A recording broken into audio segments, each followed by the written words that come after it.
This is working fantastic. You very well may need those captions. I've been told I speak with a funny accent, so that may be helpful. What do we say? Me in the middle? Good, fantastic. So there are people still coming in. Wow, I'm really so excited to see so many people here. Thank you so much for showing an interest in this topic. I know it's a bit off-piste and relevant to policy, but without further ado, I'm going to start.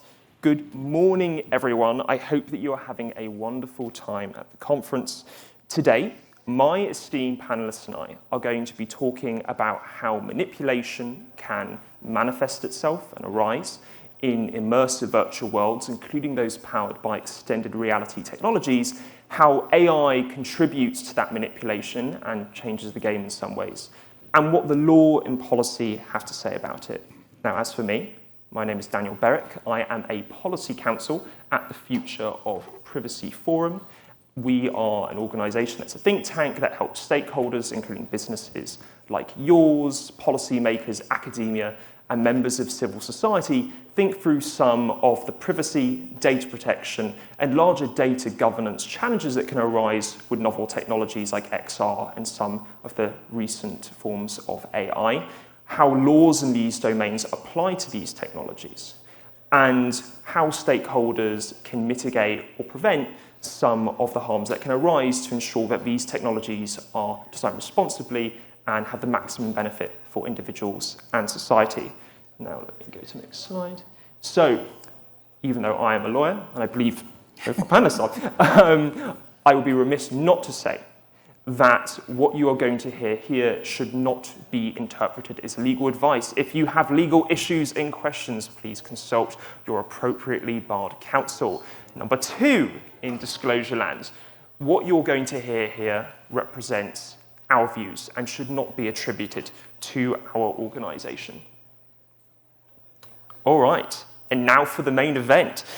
As many of you know, extended reality technologies have various characteristics and factors that distinguish them from conventional digital media that you may access with your laptop or tablet. For example, and non-exhaustively, there's the sense of presence you can feel in these virtual environments. There's the multimodal nature of these experiences, combining different inputs such as haptics, visuals, audio, and more.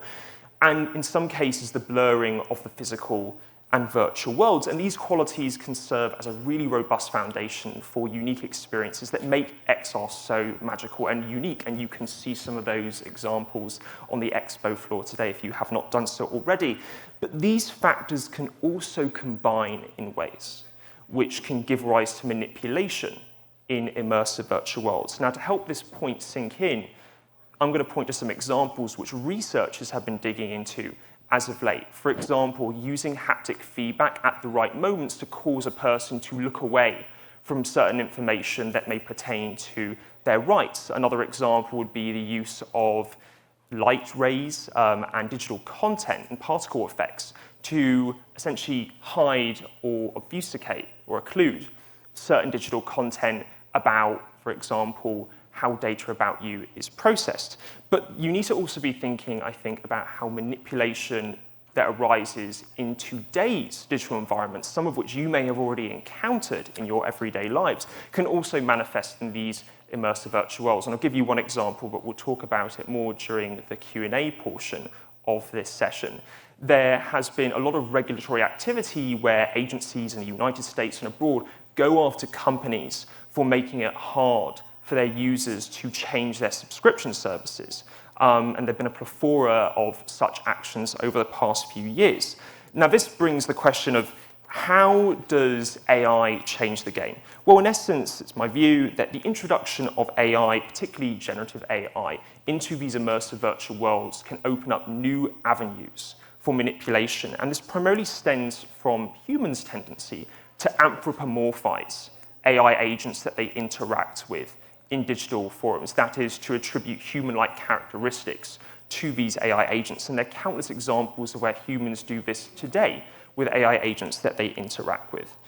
Now, one of the things that undergirds this anthropomorphization tendency that humans have is the fact that they come across as realistic. They're able to emulate human behaviors, such as the way that we sound, our intonation, our cadence.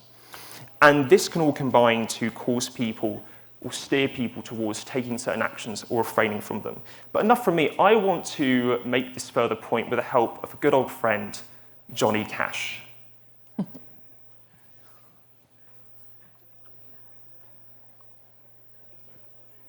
Is the audio department able to play that video by chance? Oh, just click. Oh, my apologies.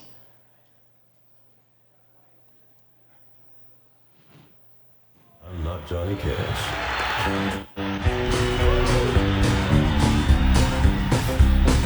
I'm a Barbie girl in a Barbie world.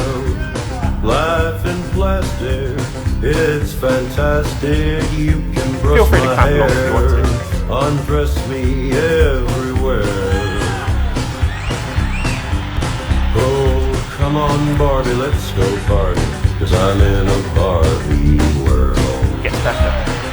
If you wanna be my lover, you gotta get with my All right, friend. that's perfect. You've had enough. You get the idea. Fantastic. So I hope you liked that video, and you can watch that on your own time, anytime on YouTube. In addition to making me laugh, and I hope it made you laugh as well, this video helped me appreciate the realism with which current and I'm sure future versions of AI technologies, including those that use generative AI, are able to emulate, and how those characteristics may inform how individuals interact with them and steer us towards certain actions or cause us to refrain from them.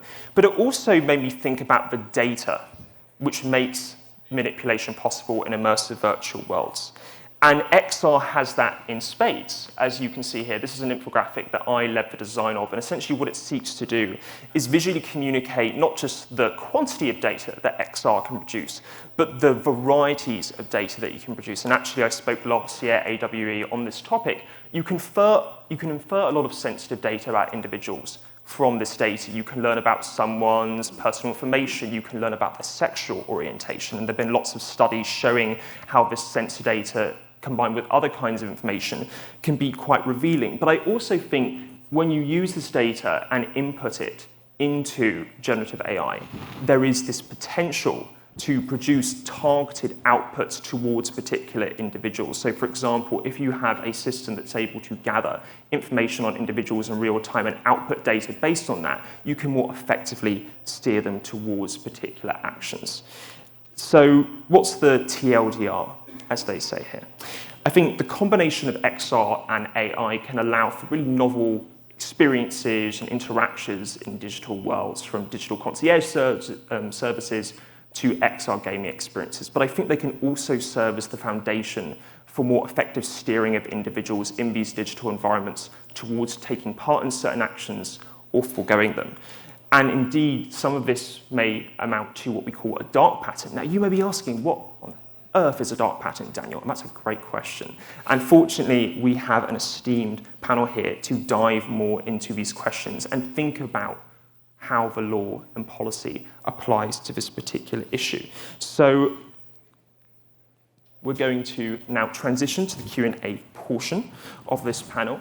I'm going to let my esteemed panelists introduce themselves, and then we are going to take it from there. Dona, would you care to introduce yourself? Sure, thank you. And thank you all for joining us today. My name is Dona Fraser. I'm Senior Vice President of Privacy Initiatives at BBB National Programs. We are a nonprofit. My particular role is to handle all of our data privacy programs, from children to data health to global. Historically, before I went to law school, I was actually in the gaming world. I'm going to date myself by saying this. So I worked at Acclaim. My first game was the original Mortal Kombat. I'm a secret character in NBA Jam. Ooh. So for those of you... This is a resume. Oh my goodness. Take notes, everyone. So I have, I'm hypersensitive to the challenges that developers and gamers face. And hello, everyone. My name is Erin. I work at a law firm called Cooley. We primarily do technology law and work a lot with emerging companies. I focus my practice on all things data privacy and security. And one of the growing parts of my practice is working with our immersive reality clients, thinking about product compliance, litigation risk, product counseling, product design, all of the things that go into putting together these really fantastic technologies and immersive experiences that I'm sure all of you have gotten to play with on the playgrounds. Fantastic, thank you for those lovely introductions. We're now going to turn to the Q&A portion of this. And as I suggested earlier, an issue is, what are dark patterns? How do they manifest here? Donna, would you care to talk about what dark patterns are? And then I'll turn it over to Erin. Sure. So I think, and I apologize for using my notes, but there's so many dark patterns out there. I want to make sure I get them. And for those of you who want more information, find me afterwards. I'll give you my card. I'm happy to email you more information. Dark patterns, I prefer to call them manipulative design or manipulative tactics, because that really is what they are. But they're intended to really exactly do what we're saying, right? To deceive the user, to trick and mislead you into doing certain things, taking certain actions, and making decisions that maybe you didn't really intend to do. So, sorry, I don't know why. Oh, okay, here we go. So there are so many different types of dark patterns that we've seen in the traditional space, and I'm going to kind of set the foundation. Erin's going to kind of expand on what we're seeing now, but you have something called like the Roach Motel, right? And we saw it very widespread use of it, and it really is intended to create an environment where the user can't get out of it so easily, right? They're drawn into doing something, taking some sort of action that they never intended to do, and they just can't get out of it. Hence the name Roach Motel. There's forced continuity, which is, this is an all-time favorite with subscription-based products and services.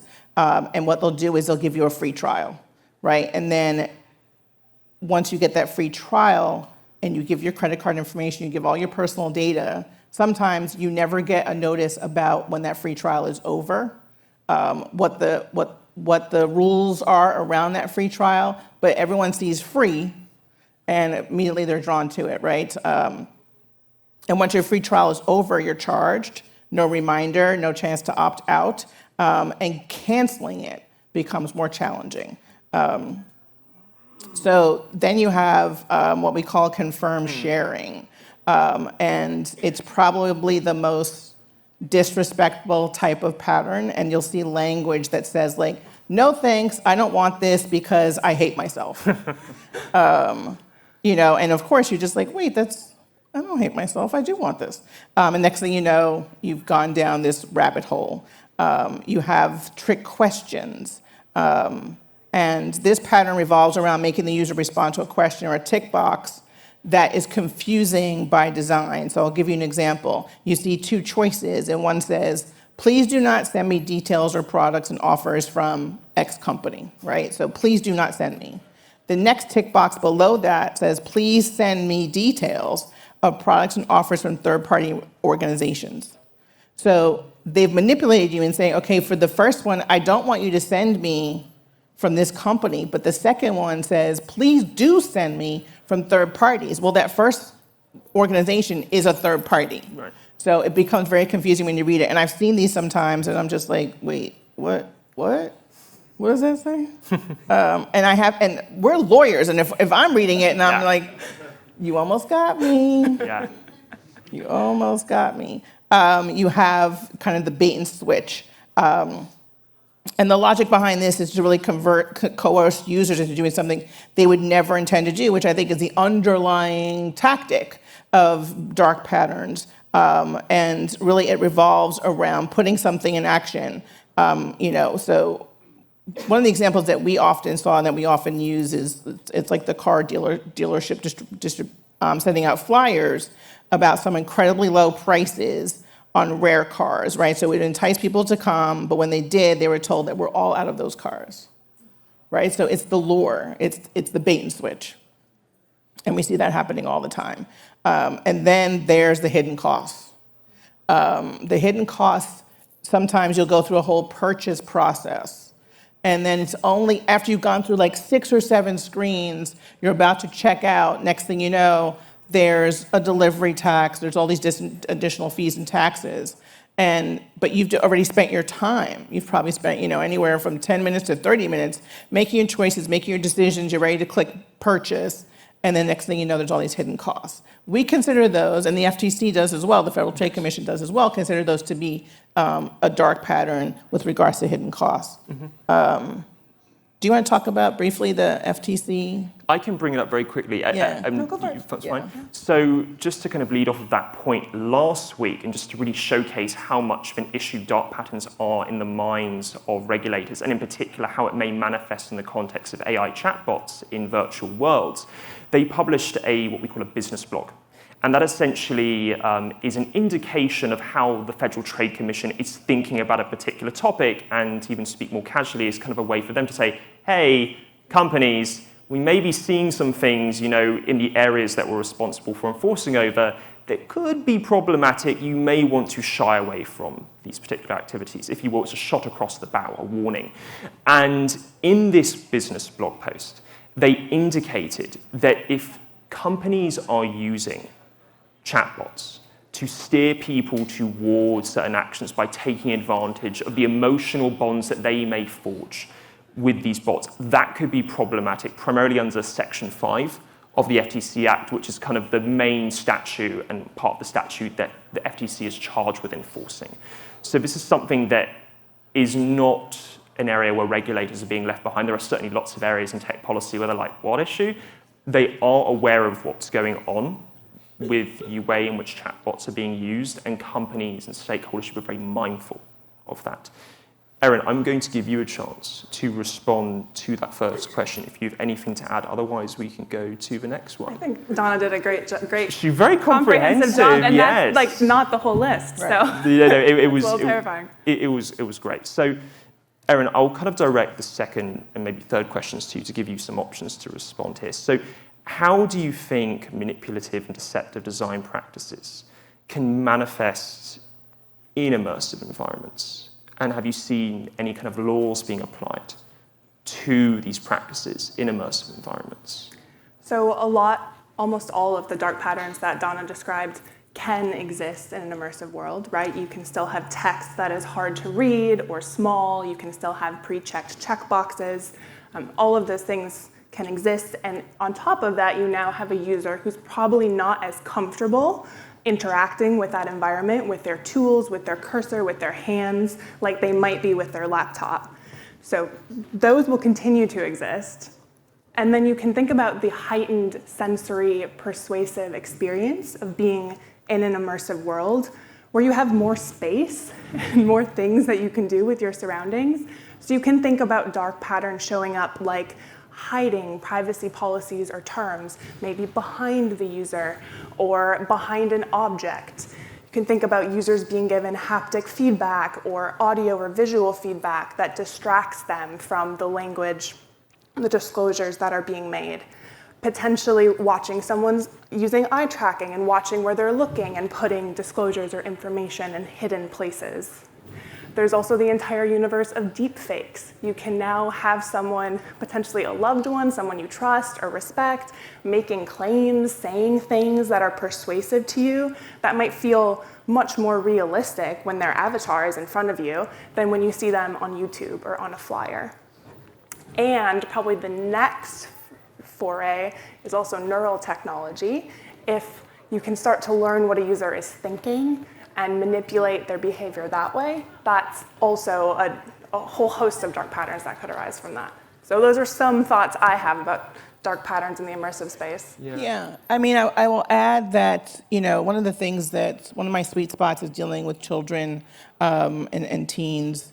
And when you're dealing with children and teens in this space, all the things that Erin just mentioned kind of get ratchet up, right, for kids and teens. You have to be particularly careful about what you do and how you do it. There are laws. There's a Children's Online Privacy Protection Act that would potentially cover most of what Erin is talking about, most of the dark patterns that we're talking about. Through our organization, we've done cases with companies, we've investigated companies who've utilized dark patterns with regards to children, especially when children are going to click on anything and everything, right? I mean, we know that. So being particularly careful about how you use design to attract a child. Inherently, for almost anything, it can be considered deceptive or manipulative because you're dealing with a child, because we're dealing with, a less cognitive behavioral mind. So you need to, I think, keep that in mind as well, how you're using it. And I think the immersive environment has the ability just inherently to create more noise for a user, right? So your point Absolutely. about really not being familiar with this, your first foray into it, there's a lot going on and a lot can draw your attention to certain things, but as developers, you want to make sure that your users are going to where you want them to go, right? And it's your third parties that may be helping you create your platform, create your game, that may have not the best intentions sometimes, right? And are going to say, okay, look, if you're going to use our technology, then we want your users to know about us. And that's fine. And you want to be clear and conspicuous about that and not bury that in some ways. Yeah, no, I think that's a really valid point. The environments in which these technologies are being developed may be new, but some of the forces shaping how products are developed are not and may inform how immersive virtual worlds are developed. I see we have a bit less than 4 minutes, and I want to give people in the audience the opportunity to pose questions to us, if you have them, and we'll answer them to the best of your ability. Yeah, just raise your hand. You were just first, so go ahead. So when you're talking about the line between dark patterns and personalized content, where do you get where do you legally draw the line between personalized content and dark patterns manipulation? My tagline is I like to think of a dark pattern as something that nudges or pushes a user to do something they don't want to do, normally including parting with their money, their data, or both. If there's transparency, consent, and control, that is a decision, whereas if they are being manipulated or heavily nudged to do something where they're parting with something that causes harm. That would be my perspective. Right, no, I agree completely. And I think the additionally, what I would add there is that is the disclosure of that data necessary for the purpose of this product, this game, this environment? If it's not necessary, then why is it being collected? Why are you being asked for it? Yeah. Why are you being asked to part with your money? All that sort of stuff. If it doesn't make sense, right, then, and it's not part of this environment, it's not necessary for you to get to the next level, it's not necessary for you to do that, then why are you asking for it? Yeah. So if it's not logically consistent? Yeah, that gets to this principle in data privacy and protection law called data minimization, which is like, if you want this data, you've got to be able to show, I need it for a particular purpose. If it's unrelated to that purpose, that's when you can get into issues. And I think I'll highlight one particular point there, which is that it's nudging plus harm. I think that's really what it boils down to. I don't think the act of nudging in itself is problematic. Like there was a very famous economist book by like Daniel Ariely which talks about the power and utility of nudging, but not all nudging is good. I think there was... Well, and I think I will add to that. I know we have a few questions, but very quickly, with regards to the laws that exist out there, California is very clear in CCPA about dark patterns, but I think in general, in the US, regulators are looking at the nudging aspect, and they're looking at the harms and to develop their state privacy laws. It's very prevalent. So I know we had... I think we had a question in the front, the gentleman in the red. Over there, and then over there. So what kind of defenses against these practices do you anticipate as things become even more immersive? And I imagine it would become more and more difficult to rein in these practices as they evolve, right? I mean, do you think it would be the law generally moves much slower, right, than technology? So what are your thoughts on that? So I will say, working at a self-regulatory body, where we have the ability to create guidelines and best practices that move faster than the law does. So we are currently under our Children's Advertising Review Unit. Right now we're holding an AR/VR working group talking about this, talking about AI, so that we can develop guidelines and issue those by the end of the year. And that's specific to children and teens in this space.